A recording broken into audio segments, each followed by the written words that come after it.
So సుమారుగా 39 locations. Balochistan ఒక్కటి సరిపోతుంది పాకిస్తాన్ని నీలమట్టం చేయడానికి. బలూచిస్తాన్ ఒక్కటి సరిపోతుంది పాకిస్తాన్ని పాతాళం తొక్కడానికి. మీకు విషయం తెలుసా, పహల్గామ్ ఉగ్రదాడి ఘటన తర్వాత భారత్ 9 టెర్రర్ క్యాంప్స్ని నీలమట్టం చేసే సంఘటన మీ అందరూ గుర్తుంది కదా. ఆపరేషన్ సింధూర్ మొదలుపెట్టిన రోజు ఆ తర్వాత బలూచిస్తాన్ పెద్ద ఎత్తున తమ ట్విట్టర్ ఖాతా ద్వారా ఇటువంటి లేఖల ద్వారా మోడీకి అనేక సందేశాలు ఇచ్చారు. భారత ప్రభుత్వానికి భారత ఆర్మీకి అనేక సందేశాలు ఇచ్చారు.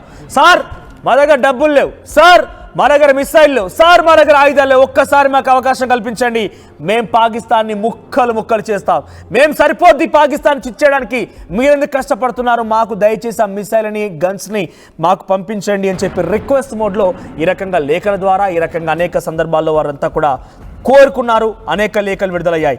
మోదీని రిక్వెస్ట్ చేశారు, భారత ప్రభుత్వాన్ని రిక్వెస్ట్ చేశారు, భారత ఆర్మీని రిక్వెస్ట్ చేశారు, దయచేసి ఒక్క అవకాశం ఇవ్వండి, ఒకే ఒక్క అవకాశం, పాకిస్తాన్ని నేలమట్టం చేస్తాం, పాకిస్తాన్ అంతు తేలుస్తామంటూ కూడా వారంతా రిక్వెస్ట్ చేశారు. వాళ్ళకి కావాల్సిందల్లా మిసైళ్ళు గన్లు ఇవే.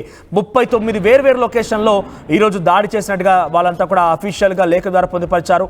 ఇక్కడ ఇప్పటివరకు 10-15 రోజుల్లో 100 మంది పాకిస్తాన్ ఆర్మీని నేలమట్టం చేశారు, అంతం చేశారు. ఇది ఒక్కటే చాలా అన్నట్టుగా చాలా ఎక్స్ట్రీమ్ జోన్స్లో పాకిస్తాన్ ఎక్కడెక్కడైతే పాకిస్తాన్ ఆర్మీ బేస్లను ఏర్పాటు చేసుకుందో బలూచిస్తాన్ లిబరేషన్ ఆర్మీని తుంచేయడం కోసం ఆ ఎయిర్ బేస్లను లేపేస్తున్నారు. ఒకవైపు నుంచి భారత్ వైపు అటాక్ జరుగుతుండగానే అక్కడ బలూచిస్తాన్ ఉగ్ర రూపం దాలుస్తోంది, యాక్టివ్ అవుతోంది. బలూచిస్తాన్ లిబరేషన్ ఆర్మీ పాకిస్తాన్ ఆర్మీని దుస్తులు విడిపించి మరీ పరుగులు పెట్టిస్తోంది.